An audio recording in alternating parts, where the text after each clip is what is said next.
ऐसा समझौता होता कि चीन ने हमारी जो जमीन कब्जे में ली है वो हमको वापस करता और उसके बाद कुछ समझौता होता, शांति वार्ता होती, तो समझ में आता कि ठीक है, अमेरिका ने हमारे लिए कुछ किया। अमेरिका ने कुछ नहीं किया, करने का दिखावा किया, कुछ नहीं किया, सिर्फ दिखावा किया। और युद्ध तो शांत होता ही थोड़े दिन बाद होता, लेकिन वो 72,000 वर्ग मील जमीन जो हमारी चीन के कब्जे में गई, उसको वापस हिंदुस्तान को दिलाने के लिए अमेरिका ने कोई प्रयास नहीं किया। जब पाकिस्तान ने ये सब देखा 1962 के युद्ध में, तब पाकिस्तान को हिम्मत हुई 1965 में हमला करने। और शायद पाकिस्तान की हिम्मत 1965 में एक और बात से बढ़ी, जिसको मैं बहुत दुर्भाग्य की बात मानता हूं, कि जब ये 1962 का युद्ध खत्म हुआ तो हमारी संसद में एक विशेष चर्चा सत्र आयोजित हुआ चीन भारत के युद्ध के बारे में। लोकसभा में एक विशेष बैठक बुलाई गई। उस विशेष बैठक में बहुत सारे सांसदों को अपनी बात कहने का मौका दिया गया। सरकार के सारे नेता बैठे, सरकार के सारे मंत्री बैठे, और हमारे देश के बहुत सारे, उस समय तो बहुत विद्वान किस्म के लोग पार्लियामेंट में हुआ करते थे। महावीर त्यागी जैसे लोग पार्लियामेंट में हुआ करते थे, प्रकाशवीर शास्त्री जैसे लोग पार्लियामेंट में हुआ करते थे। तो ऐसे लोग थे पार्लियामेंट में, तो उनकी बात तो सरकार को सुननी ही थी। तो इसके लिए एक विशेष चर्चा सत्र आयोजित हुआ। उस चर्चा सत्र में जो भी वक्ता आए, जिन्होंने भी, सांसदों ने, खासदारों ने भाषण दिया, सबके भाषण में से एक ध्वनि ऐसी निकलती थी कि ये 72,000 वर्ग मील जमीन हमारी कब वापस आएगी। महावीर त्यागी जी ने जब भाषण अपना दिया, उन्होंने तो बिल्कुल स्पष्ट सरकार को पूछ लिया, प्रधानमंत्री से पूछ लिया कि आप लोगों की गलती से ये 72,000 वर्ग मील जमीन हमारी चीन में चली गई। आप लोगों की गलती से माने आप लोग थे जिन्होंने सेना में ढिलाई की, आप लोग थे जिन्होंने सेना की रसद सामग्री उत्पादन करने वाले केंद्र को बंद करा दिया, आप लोग थे जो विदेशों में घूमते थे, सेना की तैयारी पर आपका कोई ध्यान नहीं था, रक्षा मंत्री थे जो रक्षा का काम कम करते थे, विदेश मंत्रालय का काम ज्यादा करते थे। ये आप ही लोगों की ढिलाई थी, आप ही लोगों की गलतियां थी, जिसकी वजह से चीन को मौका मिला और उन्होंने ये सब किया। तो अब आप हमें ये बताइए कि आप 72,000 वर्ग मील जमीन भारत में वापस कब लाने वाले हैं? तो पंडित नेहरू सुनते सुनते परेशान हो गए थे। ये कई लोगों ने प्रश्न पूछा था। तो पंडित नेहरू खड़े होकर कहने लगे कि अरे क्यों उस जमीन की बात करते हो, वो तो बेकार जमीन थी, बंजर जमीन थी, ऊसर जमीन थी, उस पर तो घास का एक तिनका भी नहीं उगता था, चली गई तो चली जाने दो, अभी उसके लिए क्या रोना। ये पंडित नेहरू ने कहा। इसको मैं बहुत दुर्भाग्यपूर्ण मानता हूं। इस देश का एक प्रधानमंत्री खड़े होकर हिम्मत के साथ अपनी गलती स्वीकार करे संसद में कि हां हमसे गलती हुई। पहली गलती तो यह कि वी.के. कृष्ण मेनन को रक्षा मंत्री बनाया। दूसरी गलती यह कि सेना की रसद सामग्री बनाने वाले उत्पादन केंद्रों को बंद कराया। तीसरी गलती यह कि सेना का रक्षा खर्च लगातार आपने कम कराया। तो कोई खड़े होकर संसद में ईमानदारी से अपनी गलती स्वीकार करे, बजाय उसके पंडित नेहरू ने अपनी गलती को सही साबित करने के लिए एक स्टैंड ले लिया। और क्या स्टैंड ले लिया कि वो जमीन चली गई तो चली जाने दो, उसके लिए क्यों माथामारी करते हो। और तर्क क्या उसके लिए कि वो बेकार जमीन थी, बंजर जमीन थी, ऊसर जमीन थी, उस पर घास का एक तिनका भी नहीं उगता था, चली गई तो चली जाने दो। तो महावीर त्यागी बहुत मुंहफट आदमी थे। मुंहफट से मेरा मतलब एकदम बोलने वाले, जो उनके दिल में आया तुरंत बोलना, वो इंतजार नहीं करते थे। और ऐसा आदमी बहुत सच्चा आदमी होता, जो दिल में आई बात वो सामने बोल देना, आपको खराब लगे या अच्छी लगे। ऐसा आदमी कभी भी धोखा नहीं देता, चरित्र में भी और किसी भी दूसरे स्तर।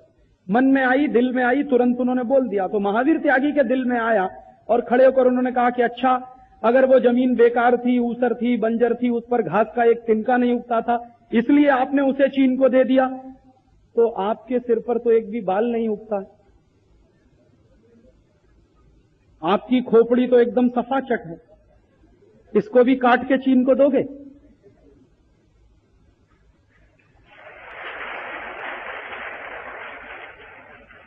पंडित नेहरू को उम्मीद नहीं थी कि ऐसा जवाब आएगा।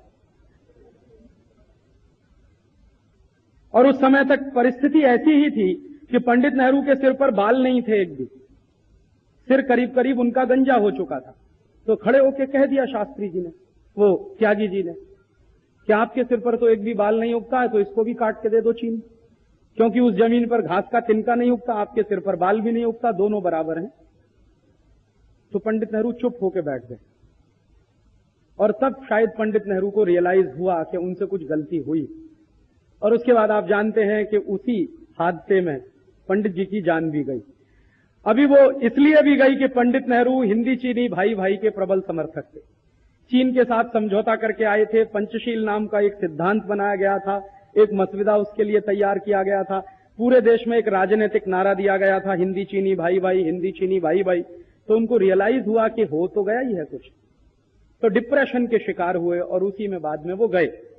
पाकिस्तान को ये 1962 की घटना से बहुत कुछ अपने मन में उत्साह हुआ कि अगर हिंदुस्तान में इस तरह की सरकारें हो सकती हैं और इस तरह के रक्षा मंत्री हो सकते हैं और इस तरह के गैर जिम्मेदाराना पूर्ण वो काम कर सकते हैं, तो उनको लगा कि चलो फिर एक बार ट्राई करके देख लो। 1947-48 में हम सफल नहीं हुए, शायद 1965 में सफल हो जाए। तो पाकिस्तान ने फिर 1965 में हमला किया। यहीं पाकिस्तान चूक गया, क्योंकि पाकिस्तान को ऐसा लगा कि जो सरकार 1962 में थी वैसे ही चरित्र की शायद ये सरकार होगी जो 1965 में। पाकिस्तान को यह मालूम नहीं था कि भारत के प्रधानमंत्री बदल चुके हैं।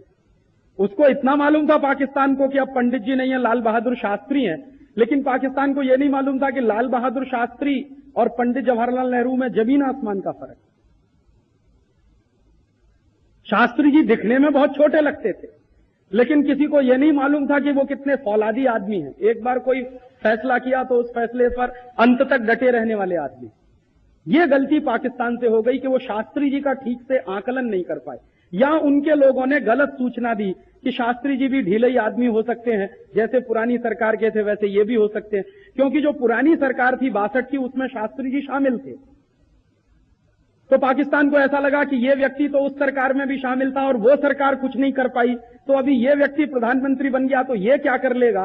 तो इसीलिए पाकिस्तान ने हमला किया 1965 में। लेकिन पाकिस्तान को यह नहीं मालूम था कि शास्त्री जी ने प्रधानमंत्री बनते ही सारी नीतियां बदल दी थी। शास्त्री जी ने प्रधानमंत्री बनते ही जो सबसे पहला महत्वपूर्ण फैसला किया था कि रक्षा का जो बजट कम किया गया था पुराने समय में पिछली सरकारों के द्वारा, उसको उन्होंने और बढ़ाया। और रक्षा सेवा का बजट ही नहीं बढ़ाया, बल्कि हिंदुस्तान में जो उत्पादन केंद्र थे रक्षा सामग्री बनाने वाले जो बंद हो गए थे, उनको चालू कराए। और शास्त्री जी ने एक बार अपनी नीतियों का खुलासा किया था इस तरह से। एक बार किसी ने उनसे पूछ लिया था तो उन्होंने उसके बारे में बहुत लंबा जवाब दिया था कि पाकिस्तान हमारा दोस्त कभी हो नहीं सकता। क्यों? तो शास्त्री जी का स्पष्ट तर्क था, जिसमें उनको कुछ दुविधा नहीं थी। वो कहते थे कि जो राष्ट्र हमसे टूटकर अलग हुआ वो हमारा दोस्त नहीं हो सकता, और बहुत कुछ हो सकता।